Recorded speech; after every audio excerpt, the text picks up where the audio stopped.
This collection's kind of filled with wonderful stories. The collector who put this together was kind of interested in that, and one of the more interesting stories here is women in baseball, and here we have one of the very first professional female baseball players. Her name was Lizzie Stride, and this is an actual photograph of her in uniform, and the actual contract she signed. This is in 1898 in the summer, and she played in a series of games with minor league players and was apparently quite good. Wow. Yeah, so this is the actual contract she signed, and what's really interesting, it's countersigned by Ed Barrow, who would go on to become the general manager of the New York Yankees during the 1920s and 30s with Babe Ruth and Lou Gehrig, so he was already thinking ahead. So we should also explain too, everything in this collection is from one private collector. That's right. It's selections from the National Pastime Museum, and that's an online museum, a great website for anyone interested in baseball history. It has essays and articles, but it's illustrated with this amazing collection of memorabilia, which is one person's collection. Yeah, amazing when you see everything here. So let's continue our walk. Sure.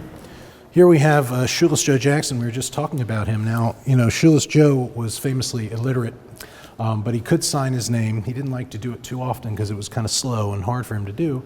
Usually his wife would sign for him, but here we have an official document where he sold his pool room and cigar store for $1 to his teammate Lefty Williams. And obviously, this being an official legal document, he had to sign it, so we have a gorgeous signature of his there. And it's one of the very few out there. Here we have a classic, the Babe Ruth single signed baseball. He was one of the first players to do that, and this one dates from the 1920s, so it's particularly special. What's the estimated value on this?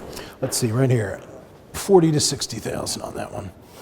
Yeah, and it's got some condition issues, but considering it's been dating from then and it's Babe Ruth, it's pretty spectacular. This is a great baseball. This is the last out of the 1909 World Series, and it was caught by a player named Fred Clark, and he kept the ball all those years.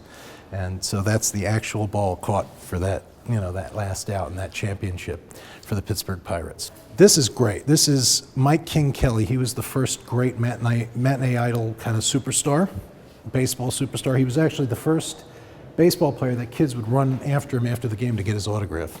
So he kind of trailblazed that way. He died in 1894. His autograph's extraordinarily rare. And this is the only known signed photo of him. And we have that estimated at $150,000 to $200,000. This is one of my favorite pieces in the auction right here. This is Saul White's History of Colored Baseball. This dates from 1907. And what's fascinating about this, Saul White played on integrated baseball teams. He was a black man, and he played on integrated baseball teams in the 1880s.